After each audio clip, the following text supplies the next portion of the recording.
Hello दोस्तों, good morning. आइए आप लोग को आज 100 प्लस फिर से होगा। 100 प्लस, ठीक है। आप लोग को ये सीटेट या केवीएस या फिर और भी टेट के एग्ज़ाम के लिए आप लोग को महत्वपूर्ण होगा, ठीक है। तो एग्ज़ाम से पहले देख कर जा सकते हैं इसको। तो आइए स्टार्ट करते हैं आप लोग को। इससे पहले आप लोग को और वीडियो डाला जा चुका है 100 मतलब कि 110 प्लस या फिर 100 प्लस का, ठीक है। तो जाकर देख लीजिएगा। तो आइए स्टार्ट करते हैं हम लोग इस वीडियो को, ठीक है।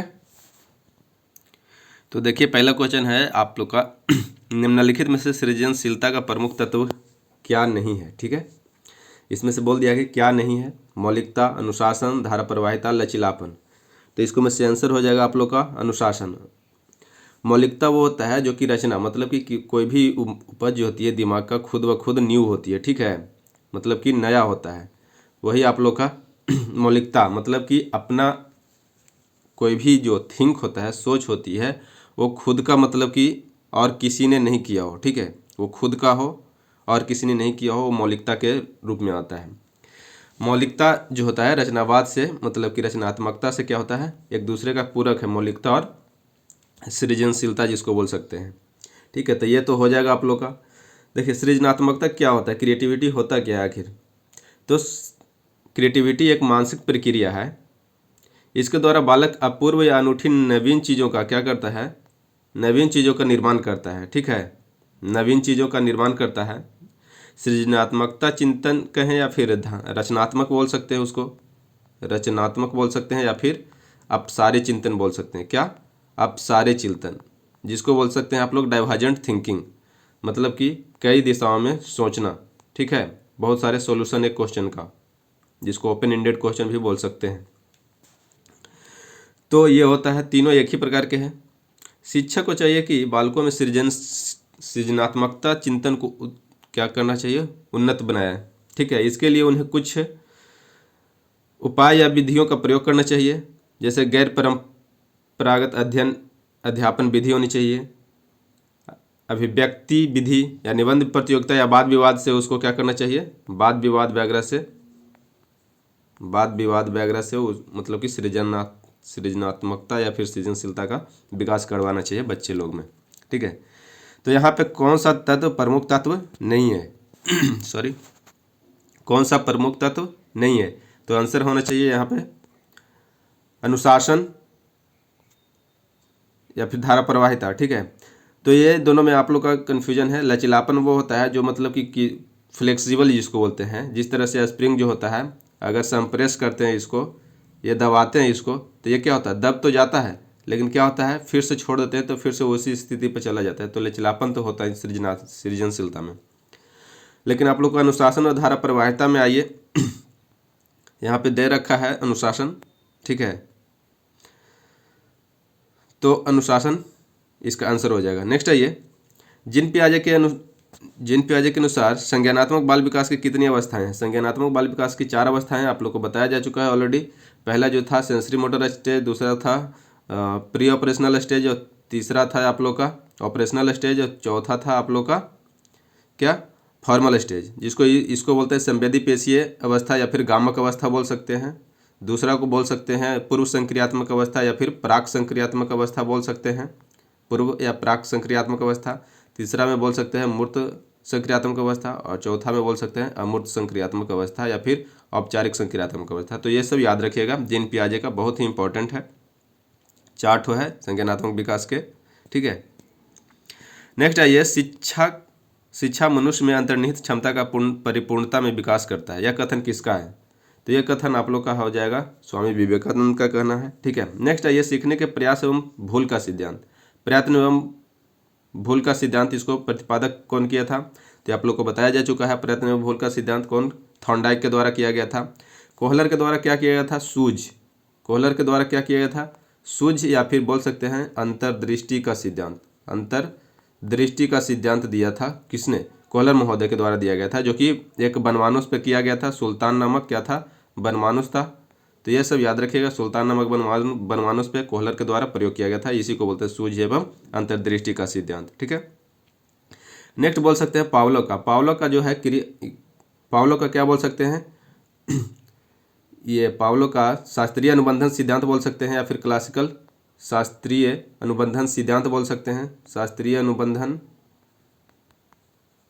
सिद्धांत, या फिर अनुकूलित, इसी को बोल सकते हैं अनुकूलित अनुबंधन सिद्धांत, अनुकूलित अनुबंधन सिद्धांत। ठीक है, तो ये सब चीज़ें क्लासिकल कंडीशनिंग थ्योरी जो होता है ये पावलो के द्वारा दिया गया है। ठीक है, और पावलो किस पे प्रयोग किए थे, तो कुत्ता पे प्रयोग किए थे। किस पे प्रयोग किए थे, कुत्ता पे प्रयोग किए थे, जो कि लात टपकाने वाला बात होता है। ठीक है, इनके थ्योरी का नाम क्या है, इनके थ्योरी का नाम है आप लोग का सीआर थ्योरी, मतलब कि कंडीशन रिस्पॉन्स थ्योरी। आप लोग को पिछले वीडियो में बताया जा चुका है। ठीक है, नहीं देखे तो जाकर देख लीजिएगा। अब नेक्स्ट आइए, स्किनर का क्रिया प्रसुप्त सिद्धांत बोल सकते हैं, या फिर सक्रिय सिद्धांत बोल सकते हैं। ठीक है, क्रिया प्रसुप्त सिद्धांत या फिर सक्रिय सिद्धांत। ये जो चूहा की बात करता है, मतलब कि चूहा पे प्रयोग किया था। ये जो स्किनर थे वो चूहा पे प्रयोग किए थे, और दूसरा पिजन पे प्रयोग किए थे, मतलब कि कबूतर पे प्रयोग किए थे। लेकिन इनका जो ज़्यादा चर्चा हुआ था ये चूहा पे प्रयोग किया गया था। और यही बोलते हैं स्किनर महोदय ही बोलते हैं पुनर्बलन। पुनर्बलन जब मिलता है तब कि कोई भी बच्चा जो है आगे की ओर बढ़ता है। ठीक है, पुनर्बलन का क्या हो गया, मतलब कि जिस तरह से कोई भी बच्चा है अगर पढ़ रहा है तो उसको बोले कि हाँ इतना अगर फर्स्ट लाते हो तो हम ये चीज़ लेकर देंगे। ठीक है, वो चीज़ लेकर देंगे। तो ये जो होता है पुनर्बलन का काम करता है। जिस तरह से मान के चलिए कि मान के चलिए 1 का बच्चा है। ठीक है, उसकी माँ जो बोलती है कि तुम कक्षा में फर्स्ट लाओगे ना तो मैं ना एक टूल बॉक्स ला कर दूंगी। तो टूल बॉक्स जो हो गया वो क्या करेगा, पुनर्बलन का काम करेगा इस बच्चा के लिए कि नहीं, ये बच्चा फिर पढ़ेगा, अच्छा से पढ़ेगा और बोलेगा कि नहीं हम फर्स्ट लाएंगे। ठीक है, तो ये जो टूल बॉक्स जो हो गया ये आप लोग का, ये क्या हो गया, पुनर्बलन का काम कर दिया। किसके लिए, तो बच्चा के लिए। ठीक है, नेक्स्ट है ये, एक बालक जिसकी बुद्धिलब्धि 105 है उसे वर्गीकृत किया जाता है किसमें, श्रेष्ठ बुद्धि में, सामान्य बुद्धि से अधिक, या फिर सामान्य बुद्धि, या फिर मंद बुद्धि।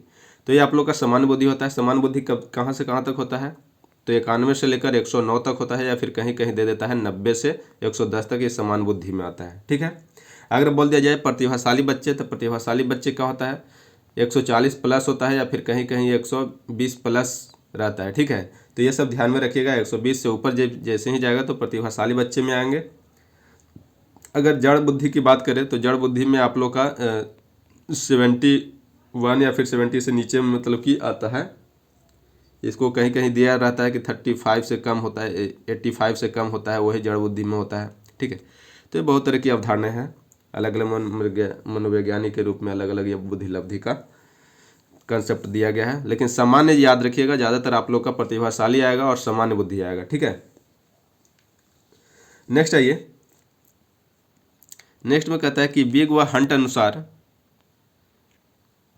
डैश की विशेषताओं को सर्वोत्तम रूप से व्यक्त करने वाला शब्द है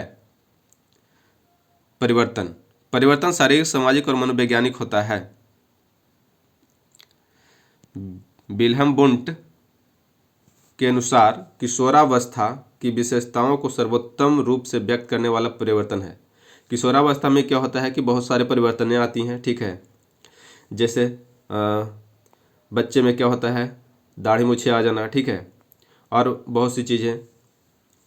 तो ये सब चीज़ें जो होता है आप लोग का किशोरावस्था में होता है, शारीरिक, सामाजिक और मनोवैज्ञानिक क्या होता है, परिवर्तन होता है। ठीक है, इसीलिए विल्हम बुंट बोलते हैं किशोरावस्था को कि ये क्या है, सर्वोत्तम, मतलब परिवर्तन का सर्वोत्तम व्यक्त करने वाला ये विशेषता है। नेक्स्ट आइए, लॉरेंस कोहलबर्ग विकास के क्षेत्र में शोध किए जाते हैं।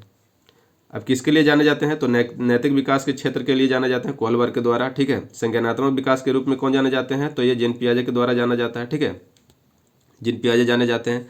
नेक्स्ट है, एक बच्ची को उसके पिता चहलकदमी करा रहे थे। बच्ची जानती थी कि चिड़िया जैसी चीज़ें होती है, परंतु उसने कभी पतंग को नहीं देखा था। पतंग को देखकर उसने कहा चिड़िया को तो देखो। उसके पिता ने कहा यह पतंग है। यह उदाहरण क्या सिखाता है, यह उदाहरण सिखाता है सम्मिलन। यह उदाहरण क्या सिखाता है, आप लोग कमेंट बॉक्स में कमेंट करके बताइए कि सम्मिलन कहलाएगा, समायोजन कहलाएगा, संरक्षण कहलाएगा, या वस्तु का प्रदर्शन कहलाएगा। ठीक है, नेक्स्ट आइए, सामाजिक आर्थिक मुद्दों से जूझ रहे बच्चे बच्चों को जिनकी प्रतिभा प्रभावित हो सकती है डैश कहला सहायता करता है। सहायता करता है, तो इसको स्व मॉडल सहायता करता है।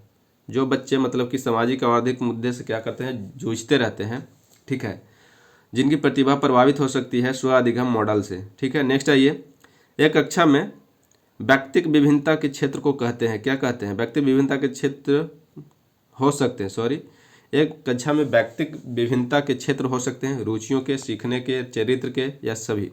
तो इनमें से सभी होता है। जैसे दो व्यक्ति है तो दो व्यक्ति का क्या होता है कि इसका रुचि, मतलब कि इसका रुचि हो सकता है कि फुटबॉल खेलने में है, इसका रुचि हो सकता है कि चेस खेलने में हो, तो रुचि अलग अलग हो सकते हैं। सीखने में हो सकता है कि ये तेज हो और ये सीखने में थोड़ा सा स्लो हो।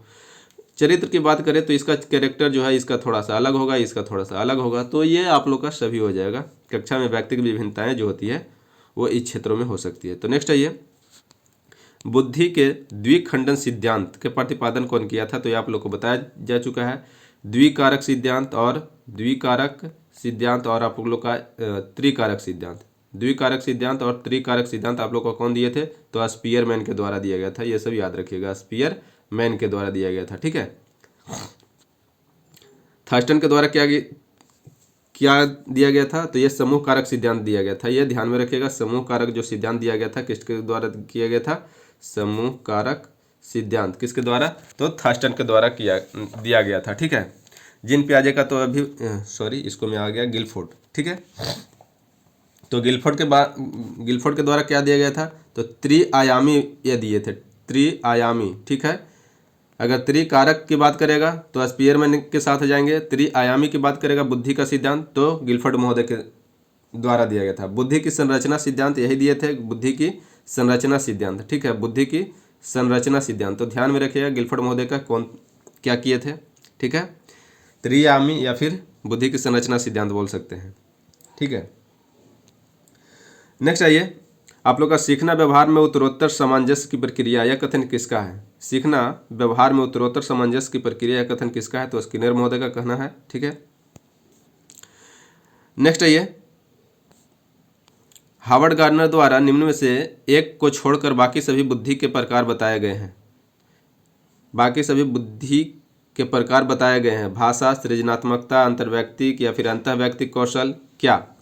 तो हार्वर्ड गार्डनर के द्वारा निम्न में से एक को छोड़कर बाकी सबको बुद्धि के प्रकार बताए गए हैं, मतलब सृजनात्मकता को छोड़कर बाकी सभी को बुद्धि के प्रकार बताए गए हैं, ठीक है। नेक्स्ट आइए, मूल्यांकन का उद्देश्य है बच्चे को उत्तीर्ण या अनुत्तीर्ण घोषित करना। बच्चा क्या सीखता है, जानता है, बच्चे के सीखने में कठिनाइयों को जानना, या उपरोक्त सभी। तो देखिए, मूल्यांकन मतलब इवेल्युएशन का मतलब कि क्या होता है, सबसे लास्ट में बच्चे क्या मतलब कि सीख पा रहे हैं, क्या कठिनाइयाँ हो पा रही है, कितना सीखा है बच्चे, तो ये सारा चीज़ें होता है, ठीक है। तो इवेल्युएशन में हम लोग सारा चीज़ें देखते हैं। इवेल्युएशन मतलब कि मूल्यांकन में, ठीक है, ये सबसे लास्ट में होता है। नेक्स्ट आइए, संकेत अधिगम के अंतर्गत निम्नलिखित सीखा जाता है। संकेत अधिगम के अंतर्गत क्या सीखा जाता है, मनोविज्ञान, पारंपरिक अनुकूलन, या फिर वातावरण, या फिर मनोदैहिक।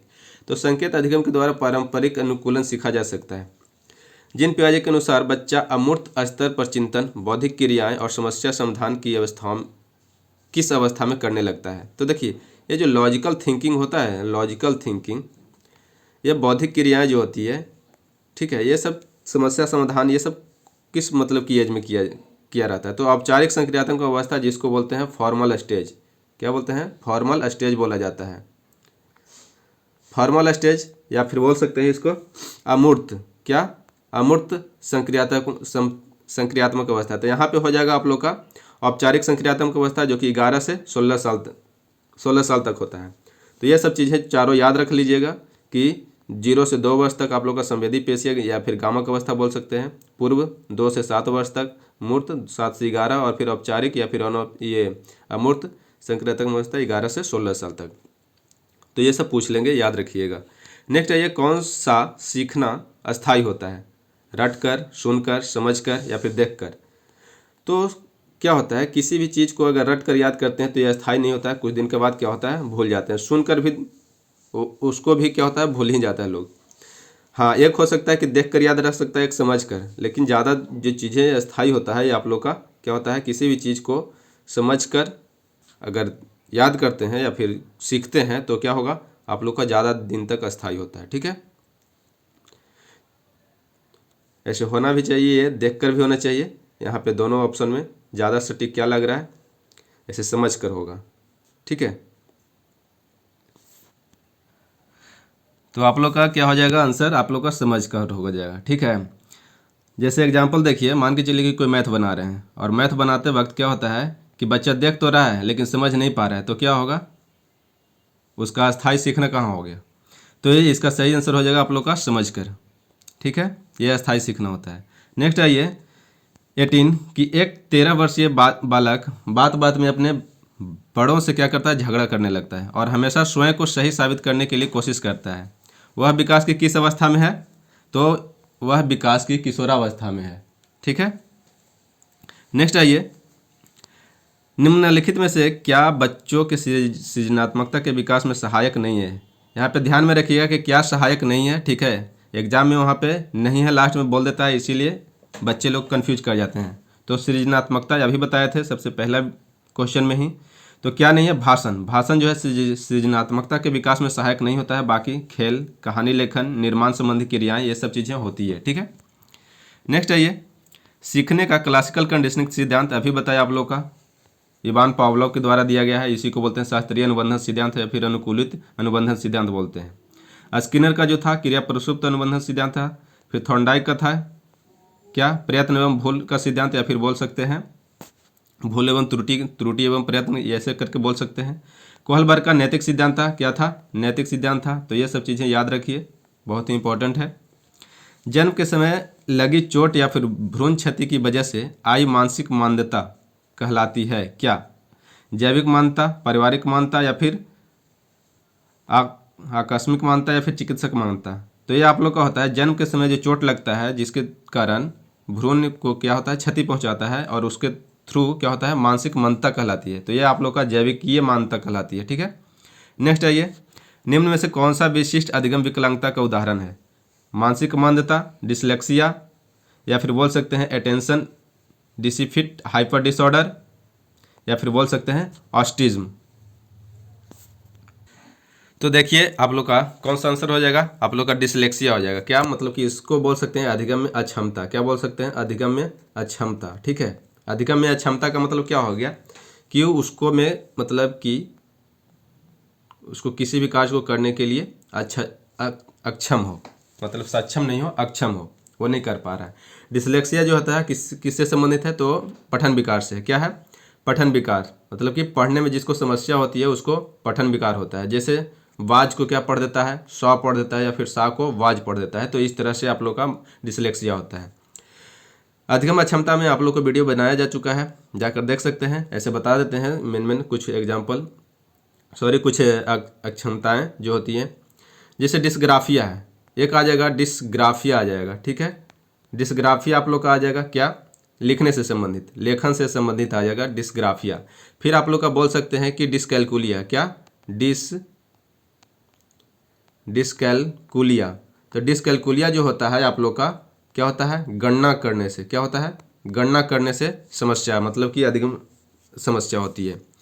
तो ये याद रखिएगा, डिस्ग्राफिया लिखने से, डिसकैलकुलिया गणना से, मतलब कि मैथमेटिक्स वाले गणना से, और फिर डिसलेक्सिया जो होता है पठन विकार से होता है। ठीक है, डिस्फेजिया की बात करेंगे तो भाषा से हो जाएगा। तो ये सब चीज़ें था। एक आता है आप लोग का, इसका आंसर क्या हो जाएगा, डिसलेक्सिया। ठीक है, आप लोग एग्जाम में हो सकता है कि आप लोग का ये फुल फॉर्म पूछ लेगा कि ये जो फुल फॉर्म था ADHD, ठीक है, attention deficit hyper disorder, attention deficit hyper disorder. तो ये याद रखिएगा। ठीक है, एग्जाम में पूछ सकते हैं कि ये ADHD का फुल फॉर्म क्या हो सकता है। ठीक है, नेक्स्ट आइए, शिक्षा में फ्रोबेल का महत्वपूर्ण योगदान था डैश का विकास, व्यावसायिक school, public school, kindergarten school, या फिर आप लोग का लैटिन स्कूल। तो फ्रोबेल महोदय का किंडरगार्टन स्कूल है। ठीक है, फ्रोबेल महोदय का एक और चीज़ था जो कि खेल प्रणाली का प्रतिपादन इसी ने किया था। खेल प्रणाली का प्रतिपादन किसने किया था, किंडरगार्टन। निम्नलिखित में से नेक्स्ट आइए, संश्लेषण का उदाहरण है, क्या है, निबंध लिखना, भाषण देना, प्रमेय सिद्ध करना, या फिर चित्र रंगना। जो चित्र रंगना क्या हो जाएगा, संश्लेषण का उदाहरण है। नेक्स्ट आइए, सीखने का वह मॉडल जो बच्चों की सृजनात्मकता को उत्प्रेरित करता है, क्या कहलाता है, आप लोग का रचनावादी कहलाता है। ठीक है, रचनावादी मॉडल। नेक्स्ट आइए, सामाजिक अधिगम आरंभ होता है अलगाव से, भीड़ से, संपर्क से, दृश्य से, श्रव्य सामग्री से। तो इसका सही आंसर हो जाएगा सामाजिक अधिगम जो होता है संपर्क से होता है, आरंभ।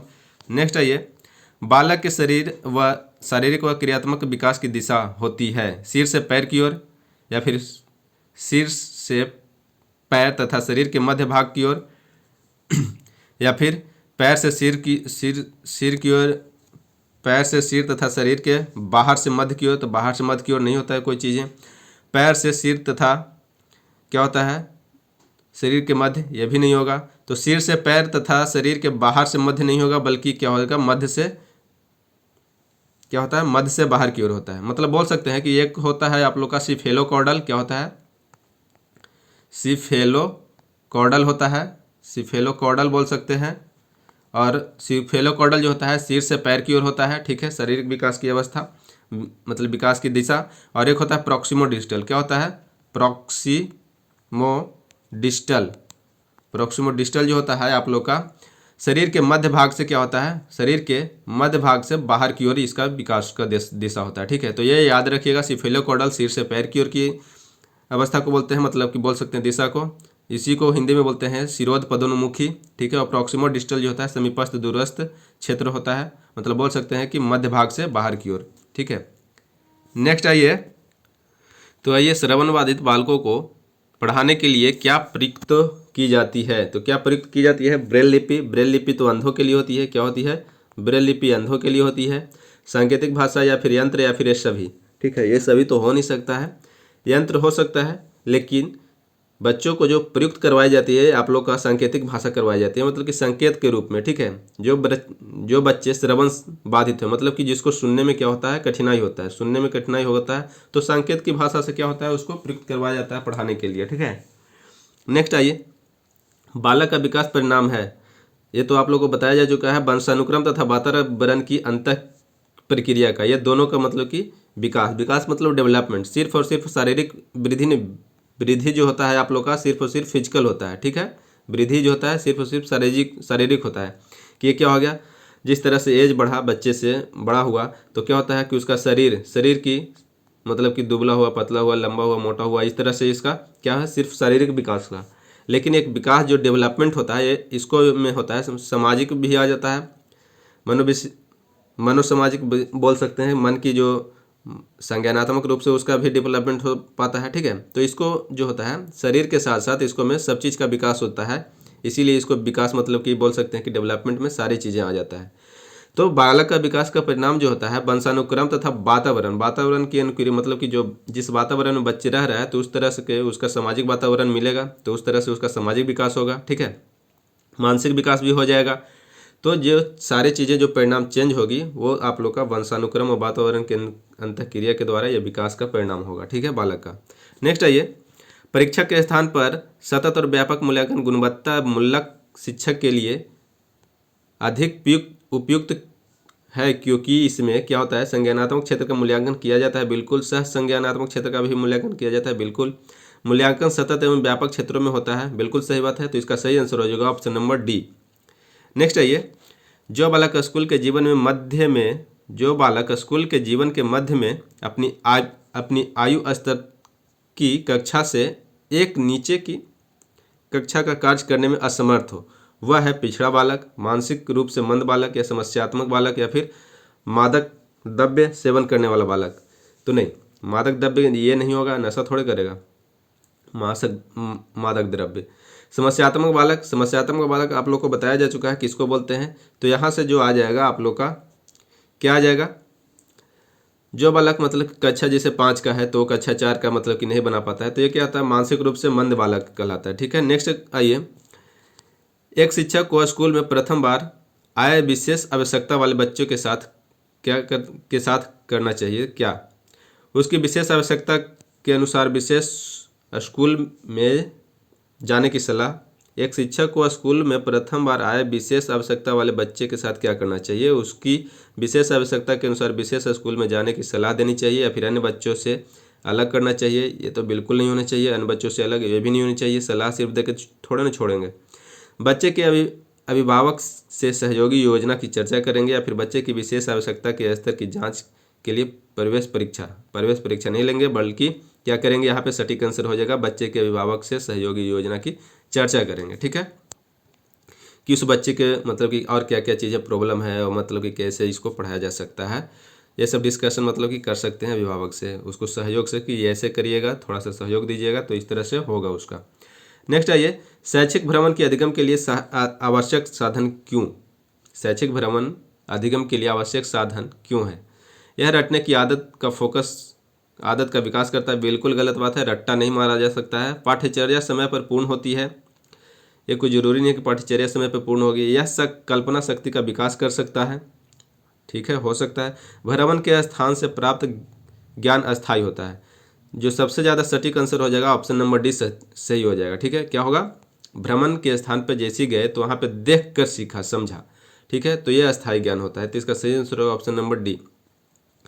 नेक्स्ट आइए, किसी बालक की वास्तविक आयु 8 वर्ष है, मानसिक आयु कितना है? 12 वर्ष है, तो उसकी बुद्धि लब्धि क्या है? तो ये आप लोग को बार बार हर एक वीडियो में बताता हूँ कि IQ का फार्मूला आप लोग का याद रखिएगा, ये हमेशा क्वेश्चन आएगा ही आएगा।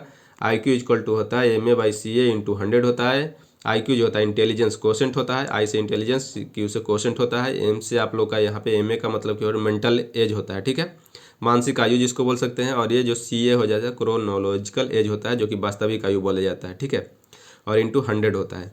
तो देखिए यहाँ पे बोल रहा है कि वास्तविक आयु जो है 8 वर्ष है। क्या है? वास्तविक आयु क्या है? 8 वर्ष है।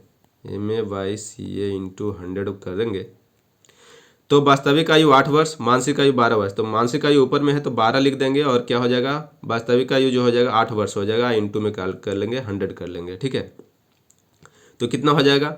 आप लोग का काट दीजिए, 4 दूना 8 और 4 तिया 12, 2 से 50, कितना हो जाएगा? 50 तिया 150, मतलब कि इसका क्या हो जाएगा? बुद्धि लब्धि 150 हो जाएगा, ठीक है। तो इसका सही आंसर हो जाएगा आप लोग का ऑप्शन नंबर डी 150। तो इस तरह से निकालिएगा आप लोग बुद्धि लब्धि, ठीक है। मानसिक आयु का संप्रत्यय किसने दिया था? तो बिन्ने साइमन दिया था, ठीक है। फार्मूला किसने दिया था? तो टर्मन दिया था, ये याद रखिएगा IQ का। प्राथमिक कक्षा में विषय वस्तु की निरसता दूर करने के लिए शिक्षक को उपयुक्त शिक्षण नीति का उपयोग करना चाहिए। वह है वार्तालाप नीति, प्रश्नोत्तर नीति, या फिर खेल मनोरंजन नीति, या फिर प्रदर्शन नीति।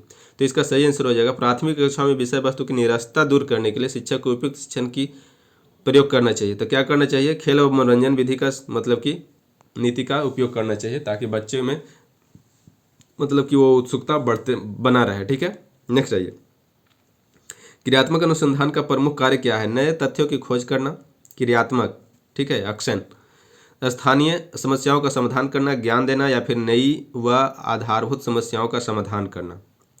तो क्रियात्मक अनुसंधान का प्रमुख कार्य है आप लोग का स्थानीय समस्याओं का क्या करना? समाधान करना, ठीक है। नए तथा तथ्यों की खोज करना, खोज तो करेगा नहीं, समस्याओं का समाधान करेगा। जैसे आप लोग का ऑप्शन नंबर डी भी सही लग रहा है, ठीक है। लेकिन यहाँ पे जो ज़्यादातर सटीक हो जाएगा आप लोग का स्थानीय समस्याओं का, जहाँ पे रह रहे हैं वहाँ की समस्याओं का क्या करना है? अनुसंधान, मतलब कि क्रियात्मक अनुसंधान का प्रमुख कार्य हो जाएगा। एक शोधकर्ता के रूप में आप निम्नलिखित में से कौन से शीर्षक को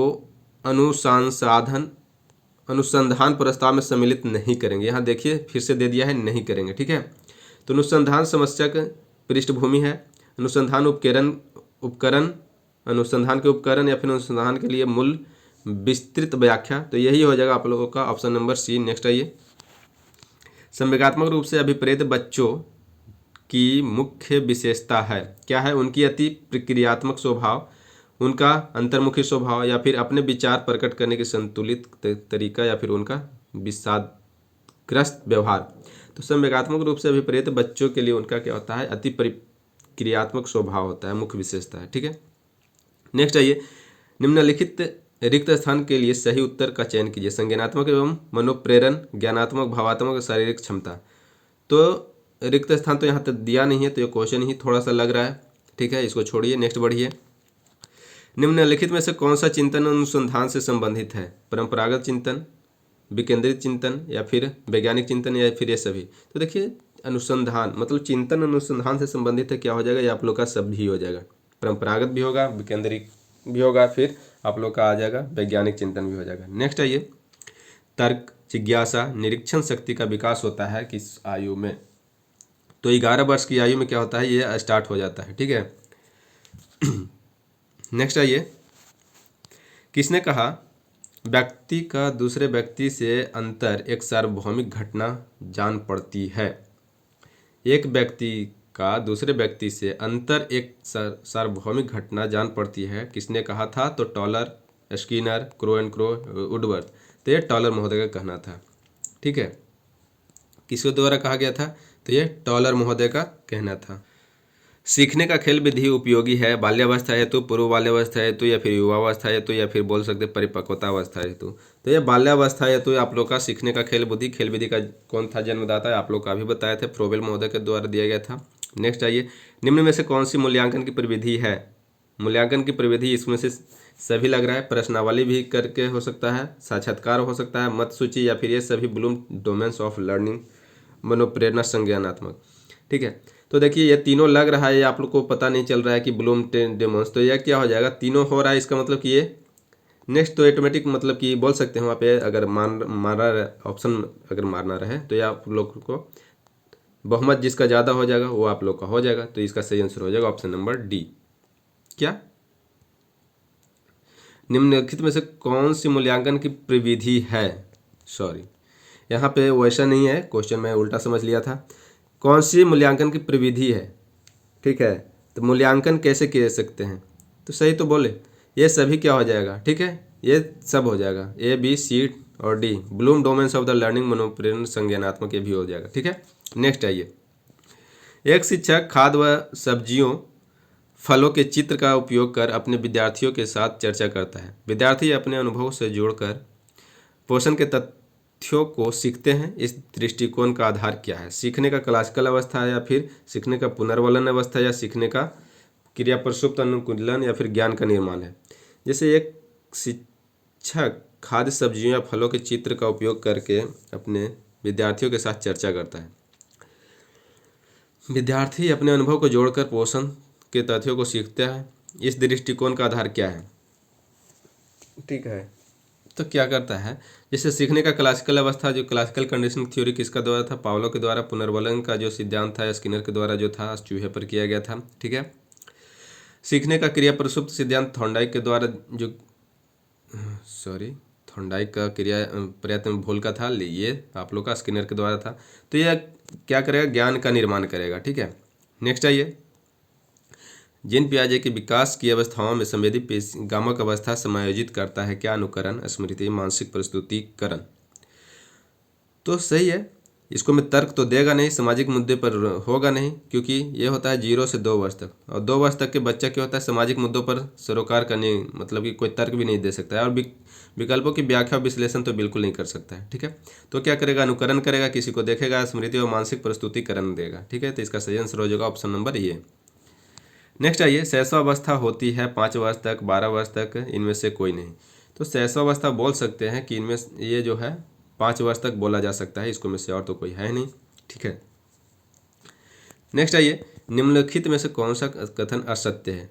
अक्षम व्यक्तियों के प्रति विपरीत विचार एवं भावना बच्चा बड़ों से सीखता है।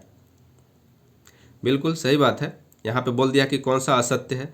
विशेष आवश्यकता वाले बच्चे दूसरे क्षेत्रों में कार्य करने में अक्षम होते हैं। तो ये तो कहना बहुत ही अनुचित बात है कि कोई भी बच्चा जो है विशेष आवश्यकता वाला, जो कोई दिव्यांग है या फिर कुछ है, तो वो मतलब कि दूसरे कार्यों में वो सक्षम नहीं है, वो दूसरे कार्य कर नहीं सकते हैं। ठीक है, या विकलांग बच्चे जिसको बोलते हैं, विकलांग बच्चे, तो ये कहना बहुत ही अनुचित है। तो ये आपको हो जाएगा ऑप्शन नंबर बी ही सही हो जाएगा। ठीक है, ये असत्य है, इसीलिए सही है। नेक्स्ट आइए आप लोग का क्या है, विद्यार्थी की उपलब्धि मूल्यांकन करने के लिए शालाओं में उपयोग में आने वाली विधियां क्या है? तो ये आपका हो जाएगा परिणामात्मक और फिर गुणात्मक विधि, तो ये दोनों आ जाएगा मूल्यांकन में। आशा 14 वर्ष की आयु में यह सब कार्य करती है जो अधिकतर 6 से 7 वर्ष के बच्चे करते हैं। आशा की यह अवस्था का कारण क्या है? मानसिक अक्षमता, अपंगता, अनुवांशिकता, कुपोषण। ठीक है, तो ये जो है मानसिक अक्षमता के रूप में बोल सकते हैं। ठीक है, तो इसका सही आंसर होना चाहिए मानसिक अक्षमता। नेक्स्ट आइए, व्यक्तिगत निदान विधि का उपयोग विशेषतः बुद्धिमान बालकों का अध्ययन होता है या फिर असामान्य एवं असंतुलित बालकों का अध्ययन या फिर दुर्बल बालकों का अध्ययन या फिर सामान्य बालकों का अध्ययन। तो यह क्या होता है, व्यक्तिगत निदान जो होता है दुर्बल बालकों का अध्ययन होता है। नेक्स्ट है ये सीखने का स्थानांतरण जो होता है, सीखी गई वस्तु को संभालना बिल्कुल नहीं, सीखी हुई तकनीक का वैसा ही उपयोग करना या सीखी हुई वस्तु का अन्य परिस्थितियों में मतलब कि यूज करना, यह सीखने का धनात्मक। अगर कोई भी बच्चा साइकिल सीखता है, अगर ये आप लोग का अगर मोटरसाइकिल चलाने में ये सहायक होता है तो ये क्या होता है, ये आप लोग का धनात्मक स्थानांतरण होता है, ये याद रखिएगा, ठीक है। तो इसीलिए इसका सही आंसर हो जाएगा सीखी हुई वस्तु का अन्य परिस्थितियों में क्या करना, प्रयोग करना। नेक्स्ट आइए, व्यक्तिगत विभिन्नताओं के मापन की सर्वोत्तम मापनी क्या है। सर्वोत्तम मापनी क्या हो जाएगा, तो अंतराल मापनी को बोलते हैं, ठीक है। सर्वोत्तम मापनी इसका हो जाएगा व्यक्तिगत विभिन्नता का। नेक्स्ट आइए, विद्यार्थी और शिक्षक के बीच की एक संवादात्मक प्रक्रिया जो उनके सीखने के वातावरण में बदलाव लाती है वह है मूल्यांकन है, आकलन है या फिर ए और बी, मतलब बोल सकते हैं मूल्यांकन और आकलन दोनों है। जैसे देखिए, विद्यार्थी और शिक्षक के बीच एक संवादात्मक प्रक्रिया जो सीखने के वातावरण में बदलाव ला सकती है, तो आप लोग बोल सकते हैं कि मूल्यांकन भी हो सकता है और आकलन भी हो सकता है। इसका सही आंसर हो जाएगा ऑप्शन नंबर सी, ए और बी दोनों होता है। अध्ययन की दृष्टि से व्यक्तिगत विभिन्नता का महत्व क्या है, तो ये आप लोग का व्यक्तिगत विभिन्नता का महत्व क्या हो सकता है, बोलिए। विद्यार्थियों की व्यक्तिगत शिक्षण अवस्था, विद्यार्थियों की व्यक्तिगत शिक्षण अवस्था, व्यक्तिगत रुचियों के अनुसार गृह कार्य देना या फिर विद्यार्थियों का समूह सम रूप से समूहों में वर्गीकरण करना या उपरोक्त में से सभी, ठीक है। तो क्या है, अध्ययन की दृष्टि से व्यक्तिगत विभिन्नताओं का महत्व जो होना चाहिए, व्यक्तिगत विभिन्नताओं का महत्व जो होना चाहिए, ये क्या होना चाहिए, विद्यार्थियों की व्यक्तिगत शिक्षण व्यवस्था, व्यक्तिगत रुचियों के अनुसार गृह कार्य देना या विद्यार्थियों का समरूप समूहों में वर्गीकरण करना। तो इसका सही आंसर हो जाएगा ऑप्शन नंबर सी। नेक्स्ट है, विभेदकारी परीक्षण अंतर करता है, क्या करता है, कमजोर विद्यार्थियों को समान विद्यार्थियों में या फिर प्रतिभाशाली विद्यार्थियों में। तो इसका सही आंसर हो जाएगा ऑप्शन नंबर डी, सभी में विभेद करेगा, विभाजन करेगा। एक बालक जो शारीरिक दोषों से ग्रस्त है उसमें उत्पन्न होती है, क्या उत्पन्न होती है, तो हीनता की भावना होती है, ठीक है। एक बालक जो है शारीरिक दोषों से ग्रस्त है तो क्या होता है, हीनता की भावना। जैसे कोई बच्चा दिव्यांग है, ठीक है, किसी बच्चे का पैर मतलब कि जो भी है बोल सकते हैं, या फिर कोई किसी का हाथ वगैरह काम नहीं कर रहा है, तो क्या होता है, दूसरे बच्चे के साथ में बैठेगा तो क्या होता है, हीनता की भावना थोड़ा सा उसको में आ जाता है। इसीलिए जब भी मतलब कि बच्चे को स्कूल में बच्चे मतलब पढ़ाया जाए तो उसके जो सहपाठी लोग होने चाहिए उसको मतलब कि हीनता की भावनाओं को मतलब कि ऐसे नहीं करना, फील नहीं करने देना चाहिए, ठीक है, कि लगे कि उसको हीनता मतलब कि उसको बुरा लग रहा है कि मैं ऐसे हूँ, मैं ये नहीं कर पा रहा हूँ, ठीक है। तो इसका सही आंसर होगा ऑप्शन नंबर डी। बालक में प्रक्रियाओं को नियमित करने तथा रुचि उत्पन्न करने के लिए कौन सा कारक उत्तरदायी है, प्रेरणा, समझ, ज्ञान या फिर स्व अध्ययन। तो क्रियाओं को नियंत्रित करने तथा रुचि उत्पन्न करने के लिए आप लोग का मोटिवेशन बहुत जरूरी है। क्या है, प्रेरणा। मोटिवेशन जब तक नहीं होगा तब तक आप कुछ नहीं कर पाएंगे, तो मोटिवेशन बहुत जरूरी हो जाता है। नेक्स्ट है, मूल्यांकन का उद्देश्य क्या है। मूल्यांकन का उद्देश्य क्या है, आप लोग बता ही सकते हैं, आप लोगों को पहले भी करवाया जा चुका है। तो बच्चों में कठिनाई को सीखने के ये सही हो जाएगा ऑप्शन नंबर डी, सब। अधिगम का शिक्षा में योगदान है, अधिगम का शिक्षा में योगदान है व्यवहार में परिवर्तन, नवीन अनुभव प्राप्त करने में या फिर समायोजन में या फिर उपयुक्त में से सभी। तो ये क्या हो जाएगा, शिक्षा का योगदान जो है व्यवहार में परिवर्तन भी होता है, सीखना ही वो क्या अधिगम किसको बोलते हैं, तो व्यवहार में परिवर्तन ही सीखना बोलते हैं। ये किसके द्वारा दिया गया है कथन, ये आप लोग कमेंट बॉक्स में कमेंट करके बताइए। नवीन अनुभव प्राप्त करने में भी हो सकता है समायोजन, मतलब किसी चीज़ को एक दूसरे से रिलेट करके जोड़ना है, पढ़ाना है, पढ़ना, तो ये भी हो जाएगा। तो ऑप्शन नंबर डी इसका सबसे सही हो जाएगा। नेक्स्ट है ये क्वेश्चन आप लोग का, मनोविज्ञान का आधारभूत विज्ञान, मनोविज्ञान शिक्षा का आधारभूत विज्ञान है, किसने कहा था, तो ये कहा था आप लोग का स्किनर महोदय के द्वारा कहा गया था। नेक्स्ट है ये आधुनिक मनोविज्ञान का अर्थ क्या है, आप लोग को बताए थे, व्यवहार का विज्ञान, सबसे पहले आत्मा का, फिर चेतना का, फिर आप लोग का आता है क्या,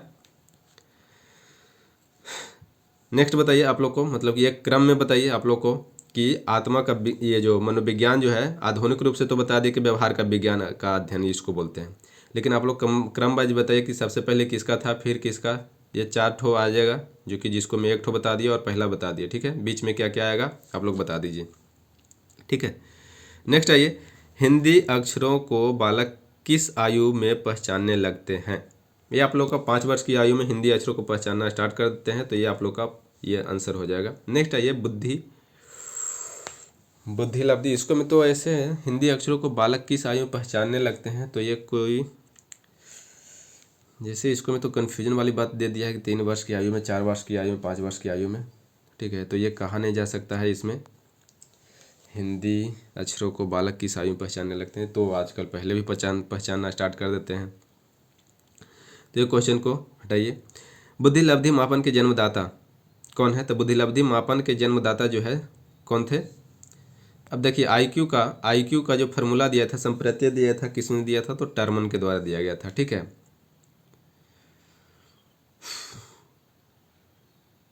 आईक्यू का फार्मूला किसके द्वारा दिया गया था? तो टर्मन के द्वारा दिया गया था। ठीक, तो देखिए यहाँ पे बुद्धि मापन मतलब कि बुद्धि परीक्षण के लिए जो मापा जाता है उसको मापन स्केल जिसको बोल सकते हैं, तो ये टर्मन के द्वारा मतलब कि उसको उनको बोला जाता है। लेकिन स्टर्न को क्या बोला जाता है? सॉरी, मतलब कि बताया था उससे पहले आईक्यू का जो संप्रत्यय दिया था किसके द्वारा दिया गया था? तो स्टर्न के द्वारा दिया गया था, ये याद रखिएगा। बिन्नी के द्वारा दिया गया था मानसिक आयु का, एमए का जो संप्रत्यय दिया गया था। ठीक है, तो ये याद रखिएगा। स्टर्न के द्वारा ये संप्रत्यय दिया गया था किसके, मतलब कि फार्मूला दिया गया था आईक्यू का। टर्मन को बोल सकते हैं कि क्या था? ये बुद्धि मापन का जन्मदाता, और बिन्ने को मानसिक आयु।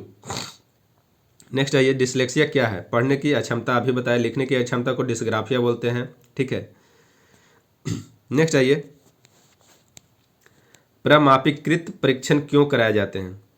प्रमापीकृत परीक्षण इसलिए करवाए जाते हैं कि प्रतिभाशाली बालकों को पहचान किया जा सके। ठीक है, नेक्स्ट है ये, इसका आंसर हो जाएगा बी। नेक्स्ट, शिक्षा मनोविज्ञान की उत्पत्ति का वर्ष कौन सा माना जाता है? तो ये माना जाता है 1940। नेक्स्ट है ये जीन पियाजे की औपचारिक संक्रियात्मक अवस्था जो कि चौथा अवस्था है। चौथा अवस्था में क्या होता है? आप लोग का 11 से 16 वर्ष तक, 11 से 15 वर्ष तक, ये आप लोग बताया जा चुका है। जड़ बुद्धि वाले बालक जो होती है बुद्धि लब्धि उसका कितना होता है? तो अभी बताए थे कुछ देर पहले कि 71 से कम वाले बच्चे जो होते हैं आप लोग का जड़ बुद्धि वाले वो होते हैं। ठीक है, और सामान्य वाले कितने होते हैं? 91 से 109 या फिर 90 से 110 होता है। ठीक है, तो ये सब याद रखिएगा। नेक्स्ट है ये प्रतिभाशाली बच्चे जो होते हैं 120 प्लस या फिर 140 प्लस बोल सकते हैं। ठीक, वो तो ऑप्शन के अनुसार देख लीजिएगा। 120 से अगर ऊपर रहा तो उसको मार दीजिएगा। गर्भ में बालक को विकसित होने में कितने दिन लगते हैं? तो लगभग कितने दिन लगते हैं? 390 दिन लगते हैं। 390 दिन लगते हैं या फिर 280 दिन लगते हैं, आप लोग बताइए। ठीक है, तो गर्भ में क्या होता है? बालक विकसित होने में लगभग 280 दिन लगते हैं, मतलब कि 9 मंथ बोल सकते हैं। मतलब बोल सकते हैं कि अगर पर मंथ अगर 30 दिन भी मानते हैं तो 9 3 जो होता है 227, ये 270 डे, तो लगभग आप लोग का हो जाएगा 280 डे। ठीक है, तो इसका सही आंसर हो जाएगा ऑप्शन नंबर बी, 220 डे। नवजात शिशु का भार होता है क्या? कितना पाउंड? 6 पाउंड, 7 पाउंड या फिर 8 पाउंड या फिर 9 पाउंड?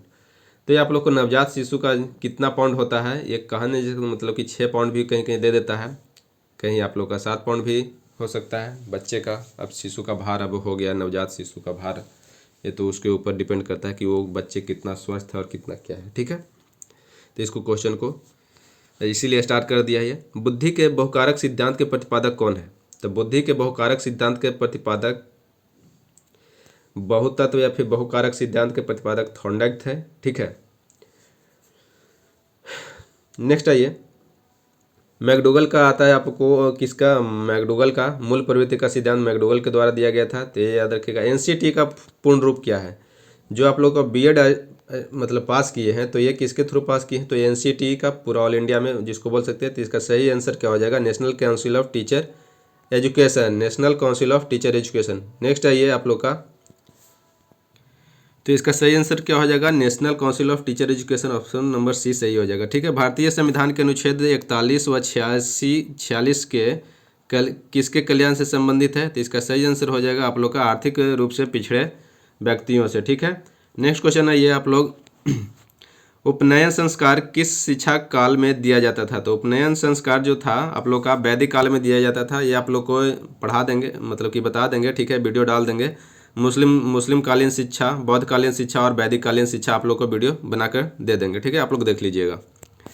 नेक्स्ट आइए, यदि यदि छात्र अधिकांश कार्य स्वयं के हाथों से करेगा तो क्या होगा, उसमें ना आत्मनिर्भरता पैदा करेगा। ठीक है, उसमें क्या होगा, जब छात्र कोई भी कार्य स्वयं करेगा तो क्या होगा, उसको में आत्मनिर्भरता क्या होगा, पैदा होगा, जाहिर सी बात है। नेक्स्ट आइए, निम्नलिखित में से जन्मजात अभिप्रेरक कौन सा है। तो जन्मजात मतलब बच्चे जो जन्म से ही मतलब कि उसको सिखाना नहीं पड़ता है, बल्कि जन्मजात होता है। बच्चा जैसे जन्म लेता है तो क्या होता है, बच्चे सबसे पहले क्या करता है कि आवाज़ मतलब कि वो बोलता तो है, रोता है, ठीक है, लेकिन क्या होता है उसका निद्रा होता है, मतलब कि ऑटोमेटिक सो जाता है, हमेशा सोए रहता है। ठीक है, तो बच्चे के लिए जन्मजात अभिप्रेरक कौन है, तो यहाँ पे निद्रा हो जाएगा। नेक्स्ट आइए, शिक्षण अधिगम प्रक्रिया को प्रारंभ करने से पहले एक कुशल अध्यापक को क्या करना चाहिए। तो एक कुशल अध्यापक को अधिगम की परिस्थितियाँ उत्पन्न करवानी चाहिए, चाहे वो चुटकुला कहे बनाए या फिर चाहे जैसे करें। ठीक है, तो अधिगम की परिस्थितियाँ उत्पन्न करनी चाहिए, चाहे उसको अच्छे से थोड़ी सी एक छोटी सी स्टोरी सुनानी चाहिए या फिर बच्चों को हंसाना चाहिए। तो इस तरह से चुटकुले सुनाकर भी अधिगम की परिस्थितियाँ उत्पन्न करवाई जा सकती है। तो इसका सही आंसर हो जाएगा ऑप्शन नंबर सी। नेक्स्ट आइए, साइजॉइड वर्ग में किस प्रकार के बालक आते हैं। तो ये आप लोग कमेंट बॉक्स में कमेंट करके बताइए, ठीक है, कि किस प्रकार के बालक आएंगे अगर पढ़े होंगे तो। विशिष्ट बालकों के अंतर्गत निम्न में से कौन सा बालक आता है। तो पिछड़ा बालक भी आता है, प्रतिभाशाली बालक भी आता है, मंद बुद्धि बालक भी आता है और ये सभी आता है। इसका सही आंसर हो जाएगा ऑप्शन नंबर ए, कि विशिष्ट बालक जो होते हैं इसमें से सभी आ जाएंगे। ये आप लोग को वीडियो बताया जा चुका है, विशिष्ट बालक का, प्रतिभाशाली और पिछड़ा बालक का, ये सब देख लीजिएगा जाकर वीडियो में। अपराधी बालक कौन होता है, जो असामाजिक कार्य करता है, मतलब कि अनसोशल एलिमेंट की बात करते हैं कि जो असामाजिक कार्य करता है यही आपराधिक बालक होता है। जो शिक्षक के सरदर्द, ये नहीं आपराधिक होता है। जो कक्षा में अव्वल आए मतलब कि प्रथम आए, ये भी नहीं होगा। जो समाज में रहना पसंद नहीं करते हैं, ये भी अपराधी नहीं। अपराधी वो होता है जो असामाजिक कार्य करता है। ठीक है, असामाजिक कार्य करता है उसको बोल सकते हैं कि अपराधी बालक है। पाठ्यक्रम निम्नलिखित में से शिक्षण के कौन से चर में आता है। तो पाठ्यक्रम जो आता है मध्यस्थ चर में आता है। जिस तरह से बोल सकते हैं कि ये जो त्रिआयामी एक होता है पाठ्यक्रम होता है, फिर दूसरा शिक्षक होता है और तीसरा में बोल सकते हैं कि आप लोग का क्या होता है कि मतलब कि अधिगम कर्ता, अधिगम दाता और फिर ये बोल सकते हैं पाठ्यक्रम, करिकुलम। तो पाठ्यक्रम यहाँ पे आ गया, टीचर यहाँ पे आ गया और ये आप लोग का आ गया स्टूडेंट। तो इसको में से बोल रहा है कि जो पाठ्यक्रम होता है शिक्षक और स्टूडेंट के मध्य का मतलब कि क्या होता है कि संबंध बनाए रखता है, इसीलिए इसको मध्यस्थ चर बोल सकते हैं पाठ्यक्रम को। ठीक है, नेक्स्ट है, स्मिथ ने शिक्षण की त्रिध्रुवीय प्रक्रिया में कार्यवाहक किसको माना है। तो अभिभावक को, शिक्षक को, शिक्षार्थी को या पाठ्यक्रम को। तो जाहिर सी बात है कार्यवाहक मतलब कि जो कार्य मतलब कि करवाएगा वो हो जाएगा आप लोग का टीचर। तो किसने, स्मिथ ने शिक्षण की प्रक्रिया में त्रिध्रुवीय में शिक्षक को क्या किया है, कार्यवाहक माना है। नेक्स्ट है ये, नवीन ज्ञान तथा नवीन प्रतिक्रियाओं को अर्जन करने की प्रक्रिया अधिगम प्रक्रिया, यह कथन किसका है। तो यह कथन है आप लोग का वुडवर्थ का, याद रखिएगा। तत्परता का नियम किसने दिया था। तो यह तत्परता का नियम दिया गया था थॉर्नडाइक का दिया गया था। 3 ठो तत्परता का मुख्य नियम है, क्या है, मुख्य नियम है। ठीक है, और 5 ठो आप लोग का गौण नियम है, आप लोग का बताया जा चुका है, जाके वीडियो में देख सकते हैं। ठीक है, एबिंगहॉस दिए थे, क्या दिए थे एबिंगहॉस, अधिगम वक्र दिए थे। ठीक है, अधिगम वक्र दिए थे जो कि 4 प्रकार का था। अधिगम वक्र ध्यान में रखिएगा आप लोग, ये इससे क्वेश्चन आ जाते हैं और इससे रिलेटेड आप लोग को वीडियो बताया जा चुका है थ्योरी के रूप में। ठीक है, पावलो का भी शास्त्रीय अनुबंधन सिद्धांत या अनुकूलित अनुबंधन सिद्धांत बोल सकते हैं। स्किनर का भी बताया क्रिया प्रसुप्त अनुबंधन सिद्धांत। रॉस ने संवेय को कितने प्रकार में बांटा है। तो रॉस ने संवेय को 3 प्रकार में बांटा है। नेक्स्ट है ये, भारत के संविधान में किसके लिए निःशुल्क एवं अनिवार्य शिक्षा मतलब की है। तो 6 से 14 वर्ष के बच्चों के लिए मतलब कि निःशुल्क और अनिवार्य शिक्षा पढ़ाना जरूरी है। ठीक है, ये कौन से अनुच्छेद में दिया गया था, मतलब बोला गया था, ये आप लोग को बताइएगा कमेंट करके। तो इसका सही आंसर होगा 14 वर्ष तक के सभी बच्चों के लिए क्या होना चाहिए, निःशुल्क एवं अनिवार्य शिक्षा होनी चाहिए। ठीक है, नेक्स्ट क्वेश्चन आइए, अभिप्रेरणा की व्याख्या जन्मजात मूल प्रवृत्तियों के आधार पर की जा सकती है, किसने कहा था। तो अभिप्रेरणा मोटिवेशन के अनुसार क्या होता है। तो मैकडूगल के द्वारा दिया गया था कि मूल प्रवृत्तियाँ किसके द्वारा दिया गया और कितने दिए हैं ये, इन्होंने 14 तो मूल प्रवृत्ति दिया है। ठीक है, मैकडूगल के द्वारा दिया गया है। कर्ट लेविन जो थे क्षेत्रीय सिद्धांत जो है क्षेत्रीय अधिगम का सिद्धांत दिया था कर्ट लेविन के द्वारा, और ये क्या बोल सकते हैं, गेस्टाल्टवादी भी है। गेस्टाल्टवादी में कितना आते हैं। तो गेस्टाल्टवादी में आप लोग का 4 ठो आते हैं, बर्दाइमर महोदय आते हैं, कोफका महोदय आते हैं, कोहलर आते हैं और ये कर्ट लेविन आते हैं। ठीक है, सिगमंड फ्रायड क्या था। सिगमंड फ्रायड का दिया गया था ईद आईडी, ये याद रखिएगा। सिगमंड फ्रायड का आईडी दिया गया था ईगो और सुपर ईगो। तो यह क्वेश्चन पूछ लेगा कि सुपर ईगो का संप्रेरक किसके द्वारा दिया गया था, तो सुपर ईगो ये दिया था, ये 3 ठो दिया था सिगमंड फ्रायड ने, या क्या, ईद, ईगो और सुपर ईगो, ईद, ईगो और सुपर ईगो, ये याद रखिएगा आप लोग, ठीक है। मैकडूगल का क्या था, मूल प्रवृत्ति का सिद्धांत या फिर मूल प्रवृत्ति का जन्मदाता भी माना जाता है, किसको, मैकडूगल को माना जाता है। तो ये सब याद रखिएगा, आप लोग को ऐसे भी बताया जा चुका है। और सिगमंड फ्रायड का क्या होता है, मनोविश्लेषणात्मक विधि के जन्मदाता भी माना जाता है, तो ये भी याद रखिएगा, इन्होंने ही दिया था ईद, ईगो और सुपर ईगो, ठीक है। नेक्स्ट आइए, निम्न में से कौन सा जन्मजात प्रेरक नहीं है, यहाँ पे बोल दिया है नहीं है, भूख, प्यास, आदत, नींद, तो कौन सा है, आदत जो है जन्मजात प्रेरक नहीं है, बाकी सब आप लोग का जन्मजात प्रेरक हो सकता है, ठीक है। नेक्स्ट क्वेश्चन आइए, शिक्षण के आधार पर इसके कितने चर हैं, शिक्षण के आधार पर इसके कितने चर हैं, तो ये नहीं बोला जा सकता, ये क्वेश्चन ही थोड़ा सा डाउटफुल है, ठीक है, तो इस क्वेश्चन को छोड़िए दोस्तों। अब मिलते हैं फिर नेक्स्ट वीडियो में, तब तक के लिए धन्यवाद। वीडियो अच्छा लगा तो लाइक कीजिए, सब्सक्राइब कीजिए, अपने दोस्तों में शेयर करते रहिए।